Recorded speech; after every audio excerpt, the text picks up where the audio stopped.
Welcome to the Diamond Talk podcast. We have made it to episode 2. My name is Marcus Ippolito. I am the owner of In the Zone Academy out in Flanders, New Jersey. I'm joined by Coach Taylor Bargiacchi. He's our GM. He's the assistant coach at the College of St. Elizabeth, as well as Coach Jeff Falzarano, who's the head varsity coach at Bernards High School. And Diamond Talk, if you're joining us for the first time in this episode, it focuses on the world of baseball and softball, mainly as it relates to the players from youth to college, their parents, supporters, as well as all the coaches at the various levels, local leagues, club, high school, and collegiate. And I'm really excited about today's show, second episode for us. We're going to be covering a variety of really cool topics, and I know our listeners are going to get a lot of stuff out of it, very valuable stuff. We've got some really cool hitting drills that we're going to talk about. I'm going to be reviewing a product called U-Hit. That's the letter U, capital H-I-T, U-Hit. It's a pitch recognition tool. And we've got some really interesting practice planning tips and advice and philosophies. And we're also going to be talking a little bit about multi-sport athletes in a single sport world. And I know a lot of people out there can probably relate to that. So we're going to jump right into one of our drills, and this is a great quick tip. It's called the inside the wall drill. Before we get into actually getting into the drill itself, I'm going to have Coach Taylor start us off with talking about what some of the benefits of the inside the wall drill is.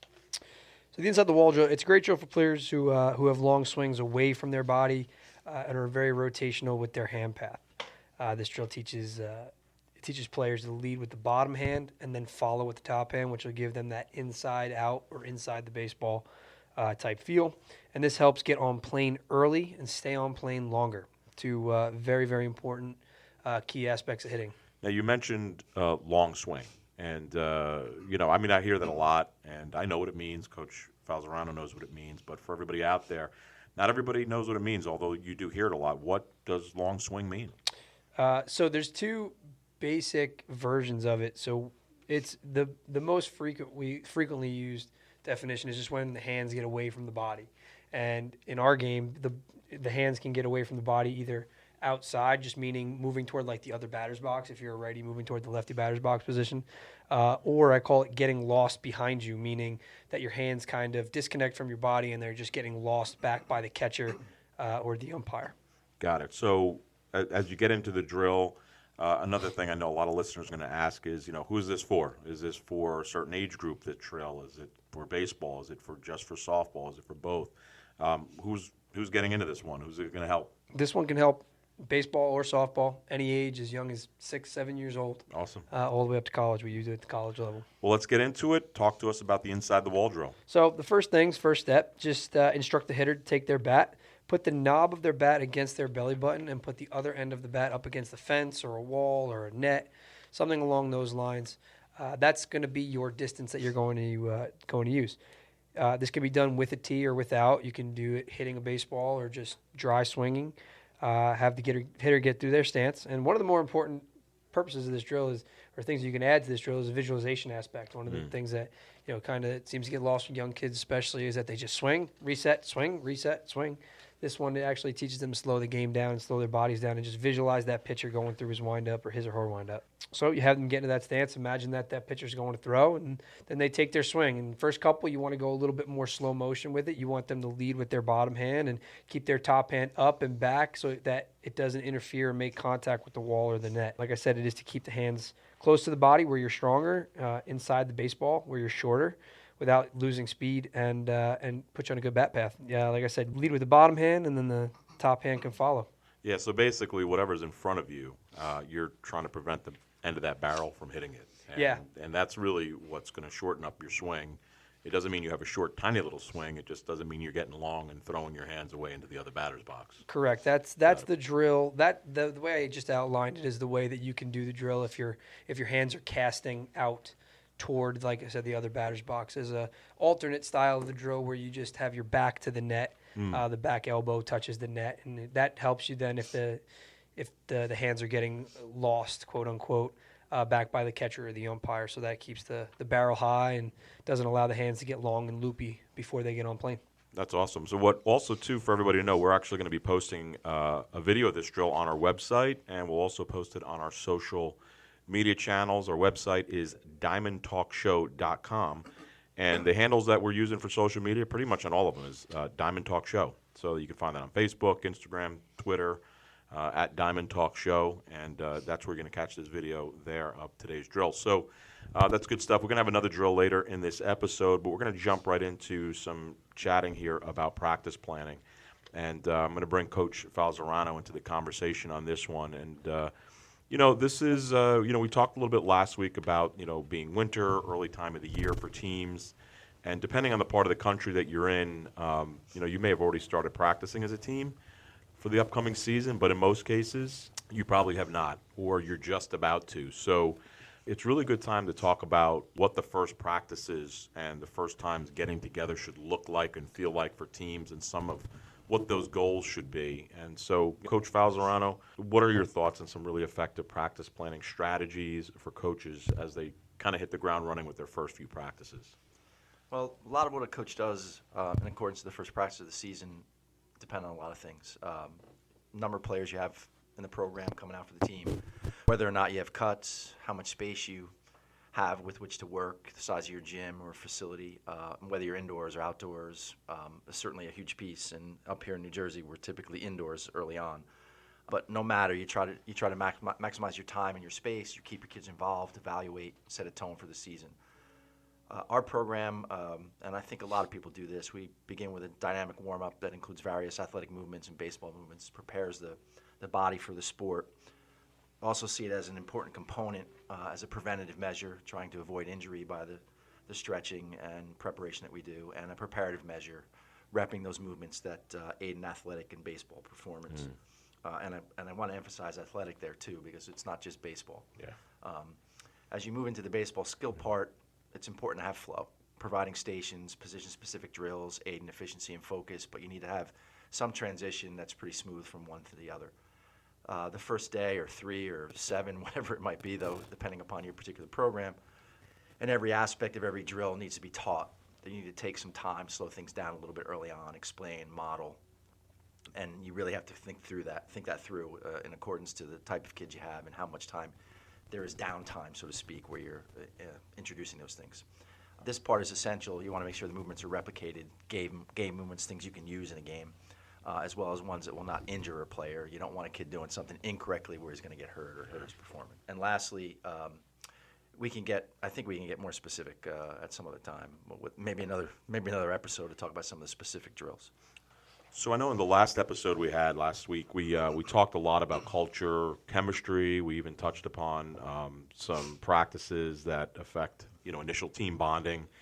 And there needs to be a physical bond as well, especially at defense. Infielders and outfielders getting to know each other, their rhythms, how they throw, the arm strength of one guy, gal, to another guy, gal.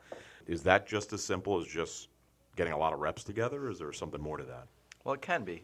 I do see more to those reps than just learning each other's arm angles, arm strength, other abilities. A significant segment of every practice is our team defense component, where we essentially put all the defensive skills we work on together. This segment could include a number of things: bunt defenses, first thirds, cuts, relays, etc. Early on, we usually just jump into the activity of the team defense and allow the leaders, returners to lead. We do not instruct much immediately. Do not correct much. We let it go. Just let them play and perform and go through the motions of whatever it is that we're doing at that time. And in my opinion, this is how the team begins to establish its pecking order, its culture, its chemistry. It shows us who has recall, who can lead, who can take direction from the leaders, who cannot. Gives us some feedback in that respect, so we know not only how to correct the skill or what skill we need to correct, allow us to design things of our defense going forward, but also allow us to see who can take control and who can handle being led, and we can coach that accordingly as well. Sure.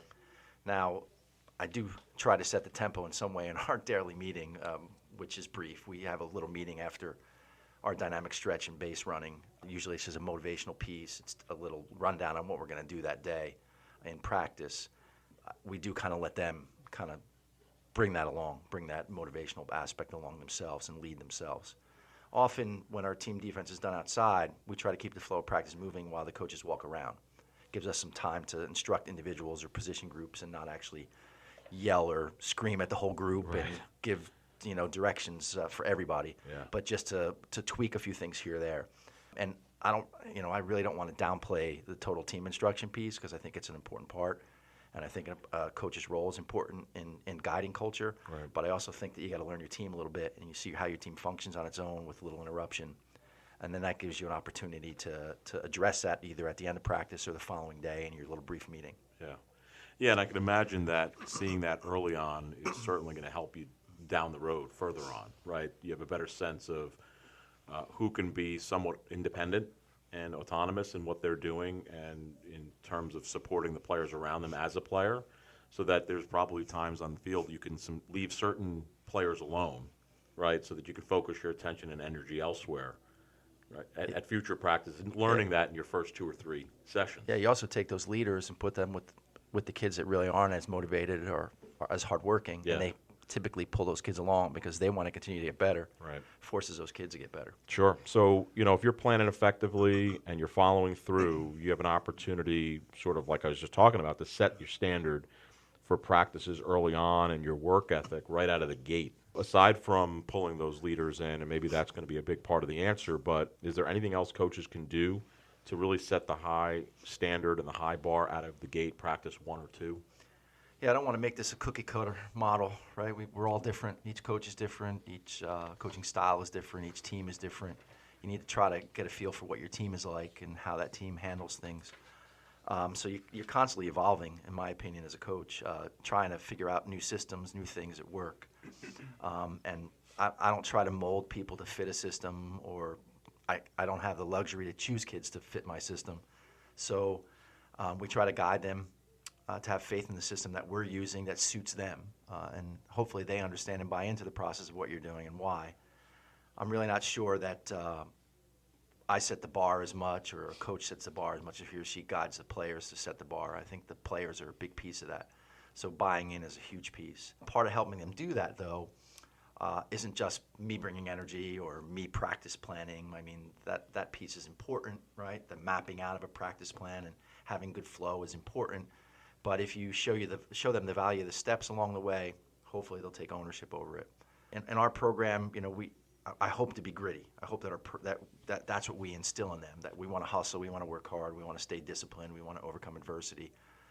And we try to emphasize that in everything that we do. And in my opinion, that's the qualities of a top-notch competitor.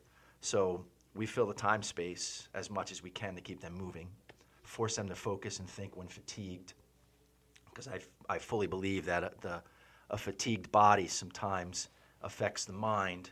And if you can get them to think a little bit more when they're tired, then what kind of, how does that compare to a pressure in a game? It's pretty similar, right? Yeah. They got to work through that.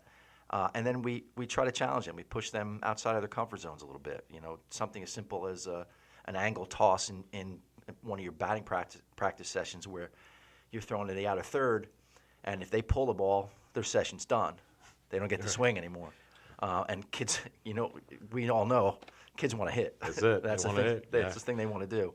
So and other things. If you're doing a pickup drill where you're sliding side to side with a tennis ball during a time, if you increase that space, make it wider, you force them to do a certain number of reps in that time, and maybe make it a competition and challenge them a little bit, it starts to bring energy, right? Brings that competitiveness and then helps us foster that energy and competitiveness throughout what we're doing. Yeah. But the constant movement with focused drill work could definitely be enough with the right group of kids.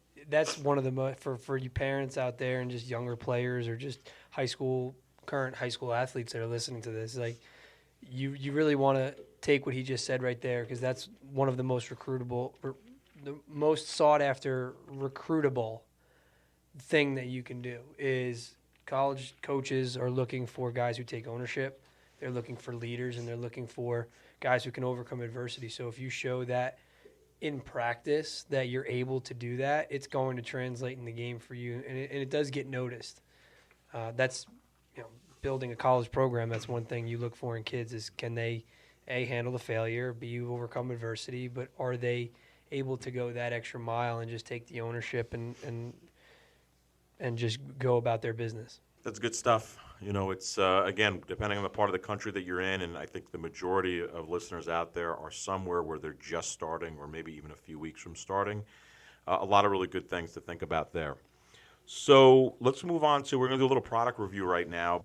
And players all the time are struggling with being that kind of kid that swings at everything or just doesn't know what to swing at. So we've got some really cool technology we use at our academy here. It's called U-Hit, and it's pitch recognition technology. And actually, I was one of the first people to buy it, the original U-Hit, many years ago.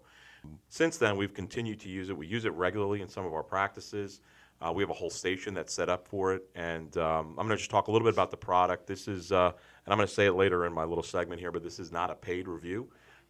So we are not being paid as a sponsor. This is an honest review of a great product that if you really want to help your son or daughter with their pitch recognition, you might want to consider it. So we use the PC version of this. So you can spend a few $100s, you can get a PC version, installs on a computer, and it's got a little wireless joystick.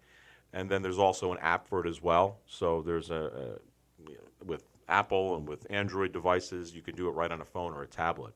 So if you do get the PC version, it's pretty simple. When you unbox it, it's actually a little USB stick that's a pen and the wireless controller. Pretty simple stuff. You plug it into your computer, you follow the instructions to set it up, and you activate the product, and you're kind of good to go. Once you're ready to go and you start the program, you can actually choose from a variety of pitchers, which is pretty cool. So you could face Chris Sale, Max Scherzer, Strasburg, and many others. There's a bunch in there. You can alter the speed of the pitch, so you can adjust it. It's not necessarily adjusting the field size that's represented. It's a virtual field that you're looking at with a virtual pitcher once you get going, but it does adjust the speed. So, a younger kid, you dial it down to as slow as it goes just so that it's adapting for their age. From there's a couple things you can do. There's some assessment tools. You could do strike recognition or pitch recognition, meaning you're going to be deciding in that case if you want to see a strike or a ball and decide, or if you actually want to recognize the pitch that's being thrown to you, if it's a breaking ball or a fastball. So let's say, for instance, that you did want to do the pitch recognition and you wanted to see if it was a strike or a ball, rather. After you decided which drill you're doing, you pretty much hold the wireless joystick in your hand, which kind of fits right into your palm. And we always instruct the kids, look, get into your actual stance that you'd be in a game. So you're facing the TV. We use a big 60-inch television here, and they're looking at it as if they're standing in the batter's box. They're holding their hands up as if they're holding the barrel of the bat. They've got their thumb on the little button. It's a small little tool that sits in your palm. And the pitch is thrown. And as it's delivered, they have a job. They can either decide whether it's a strike or a ball at that point. If they see a strike coming, they press the button. And if it's a ball, they let it go. It's a really great tool. We love it here because it's the simplicity of it, but it's very, very effective.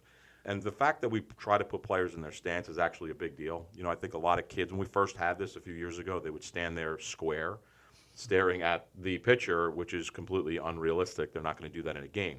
So it was easier when they had two full eyes, let's say, facing straight ahead. They could pick up balls and strikes a lot better. Once we got them into their actual stances, they were challenged a lot more. So, this is really something that I suggest, people go for. If you want to get the PC version, like I said, it's about $300, but there are apps that are much less costly. Kid can do it in the car ride, on the way to practice, on the way out. What are your thoughts on this, Taylor? You've used it, right? Yeah, we've had it about 5 years, and it's cool because I can incorporate it, like you said, into the practices, but I also incorporate it into some lessons that I do.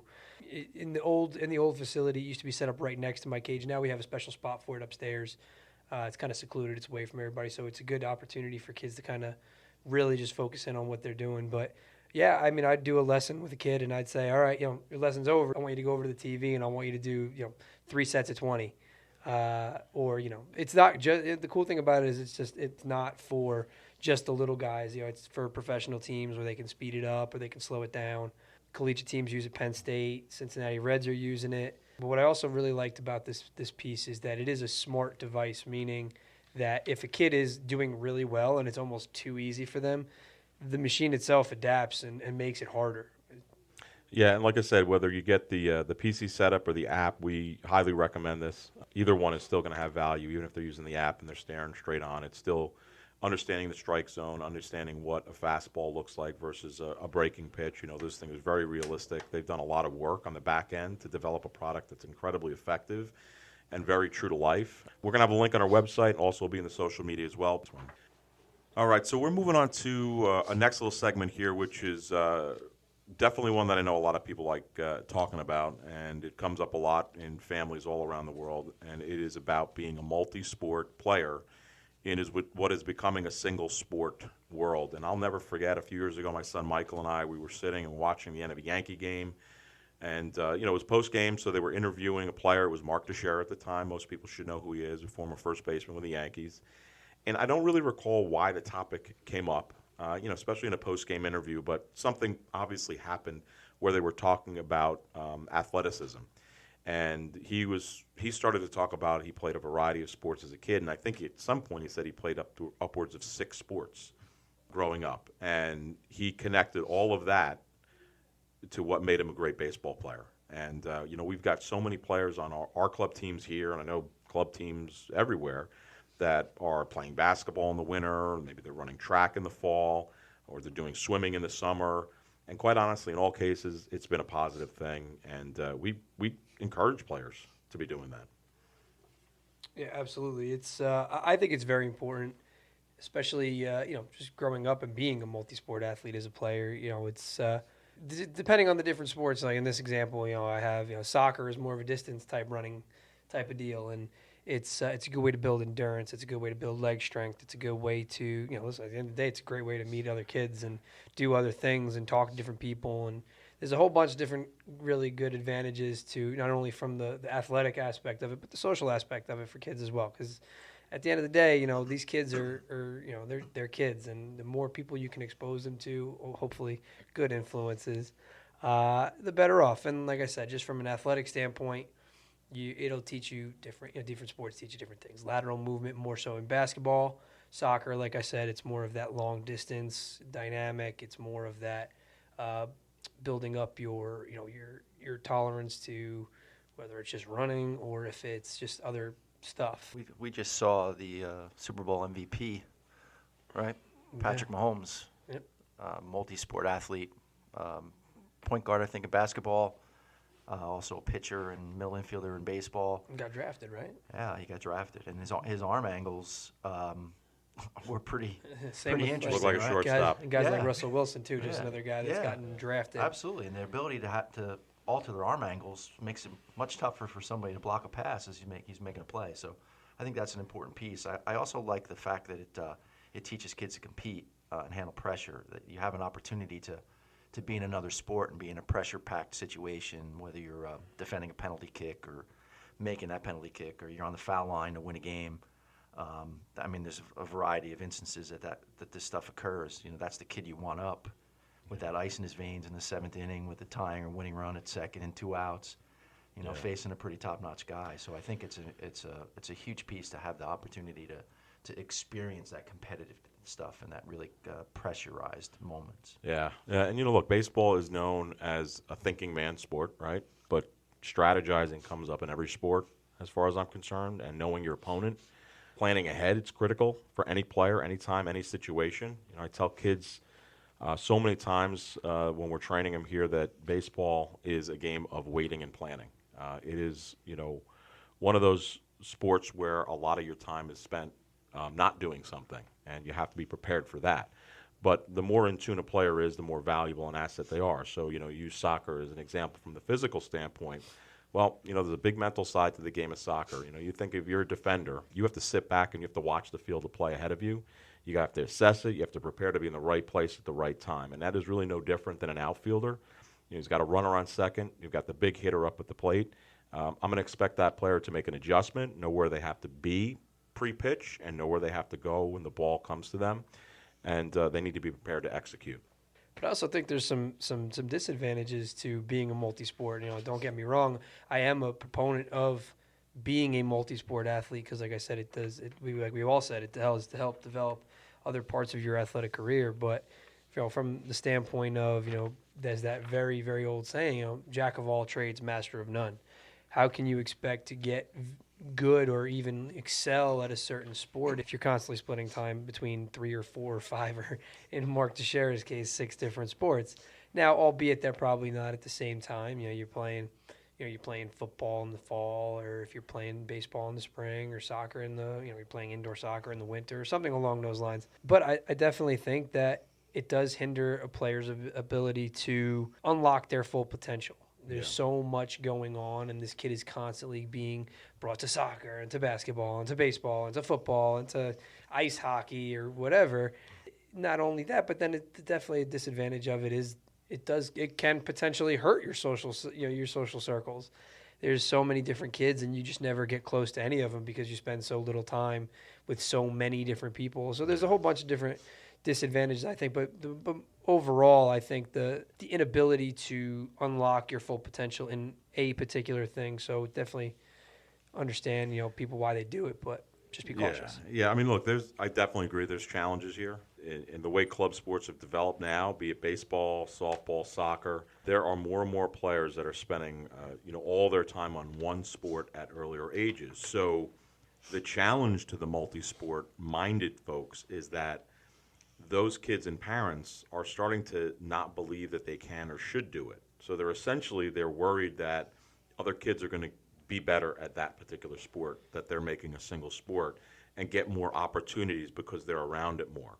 So I think that what's happening is people are getting fooled into believing that they have to choose one sport to be competitive with other kids, and it's now creating a one-sport culture that doesn't necessarily help, right? So a lot of people recognize that this isn't helping things, and if you look at baseball at the major league level as an example from a stat standpoint, in the last 20 years, the average batting average in the leagues has essentially gone down a little bit, not up. So then if you look at the last 6 to 7 years, where the players you're starting to see now, the younger players, are probably the first wave of players that were more single sport minded, it didn't turn them into 300 batting average guys on average, right? It didn't actually impact them as much as we all might have thought it would. So the reasons and what's getting people to do it aren't necessarily the physical advantages or the mental advantages. It's become a keeping up with the Joneses type of a thought process, and I think that's dangerous. But for me, you mentioned it could affect them negatively socially. I actually think it's a positive. If you're doing a bunch of different sports, you're around different teams, you're around a kid that's going to be a football player at high school, and you're going to be the baseball player at high school, you might have a different mindset, and you can kind of learn from these guys and the things that they're thinking, and the approach that they take at the game.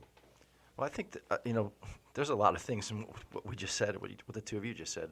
I'd love to see stats on the major league players and how many of them were one-sport guys and how they turned out. It'd be really interesting to see those numbers. I also think there's a huge social piece to club. My personal experience with my own kid, club opened him up. Club baseball taught him how to deal with other kids, how to make new friendships. And in fact, he grew to be, glowingly on my end, he grew to be a really good teammate that I never envisioned as a dad. Mm-hmm. I didn't see him opening up like that. So I think the club piece does that when you break away from your town a little bit. And I do agree that there's a lot of advantages. I think there's more advantages to multi-sport kids than disadvantages. Yeah, absolutely.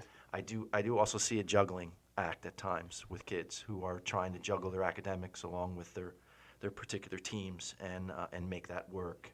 And I know I have personal experiences with my own players sometimes where they don't want to go to a workout of some kind because they got to study for this test or whatever. And believe me, studies comes first. A lot of it is connected to multiple sports and the fact that they got to go to this practice or that practice and the other practice, and it does become a bit of an issue in that respect. Yeah. I don't know if choosing a primary sport. I don't know when that should happen. I'm not smart enough, I think, to figure that out. But I know I'm seeing it with kids younger. That because they're falling in love with something. Yeah.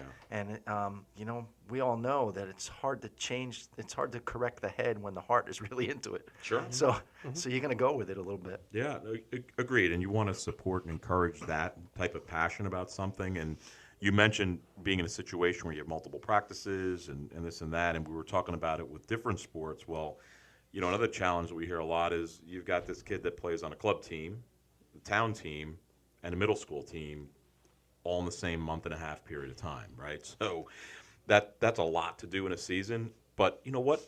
If the kid's got the passion and the family can pull it off, that's awesome. If that boy or girl wants to get out there and they want to play every day, I certainly wouldn't want to stop that passion, like you said. If it's something they really believe in, there's some pitfalls, and especially in the baseball side, on the pitching side most specifically. There's a few others too, of course, just overuse of certain muscles. But when you talk about a kid that might have a practice on a Monday and might have a game on a Tuesday, it may not seem like a big deal that he threw a bunch of balls on Monday and he's going to pitch Tuesday. He didn't pitch Monday. He still threw a lot on Monday. So when you're one of those kids that's multi-team, right? It's like being multi-sport, but you're doing it in the same sport at the same time of year. You have to be, aware of the fact that you've got to communicate, you've got to talk to the coaches, you got to check in with your kid often. How you feeling? Where's he at? Those check-in moments are going to be a tell. Is that the passion that he had at the beginning when he said yes to all the teams, that it's still there midway through the season. And don't be angry if it's not. You don't want to get burnout in those kids. And that's the other pitfall of 3-4 baseball or softball teams at the same season. It can lead to a bit of burnout. And you don't want that either. So, I think that some of the challenges there can be prevented, but it just takes management. And maybe it's not 3 teams, maybe it's 2. There's nothing wrong with that. Yeah, I think 2 is the way to go. And just simply from the standpoint of using the different teams for a different purpose, right? So we have a lot of players here that play club ball and they also play town ball. And for me personally, as well as a lot of the kids that I see and a lot of the kids and parents that I advise, is use that rec time, use that, in-town time to play positions that you don't normally play or learn different positions or get more exposure to pitching and what have you. Let that be the fun time to go be with your friends and compete with your friends and just kind of be a kid and socialize. Because like we talked about earlier, that is, and I agree that it is definitely an advantage just being out there and being with your friends and meeting and learning who these kids are going to be as you're going to go to school and grow up with. But I think that any more than, for me personally at least, any more than 2 is just kind of overkill. Then once you get into 3 and you got kids running to 3 or 4 games or practices in a 3 or 4 day span, then that really does cut into their social time. And as a high school coach, the prioritizing thing comes into play because quite often kids might prioritize club over their high school program, their high school team. Mm-hmm. And my familiarity with certain clubs versus other clubs, travel teams or whatever, that when you're doing arm management and you're thinking about what a high school program is trying to achieve, you don't want that interference. You don't want a kid to have to say, yeah, coach, I played in a tournament this weekend for my club and I threw the 14 innings. I'm no good this week. Well, son, you shouldn't have been throwing those 14 innings for your club team, and now you're not going to get a chance to perform for me.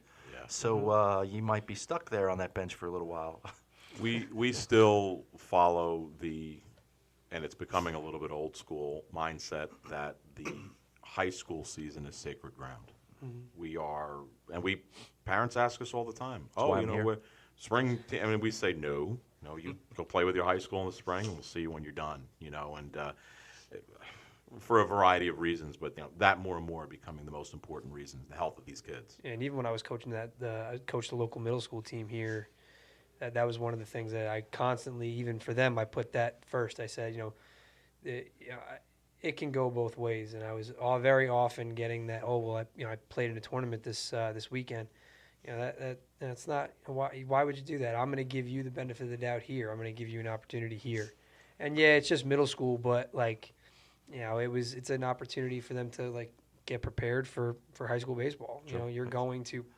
You should be prioritizing your high school programs over any club ball organization in the springtime. And Coach, I realize I'm only 13 years old, but I went to a showcase this weekend. I think I've heard it before. I know. It's sickening, but I've heard it.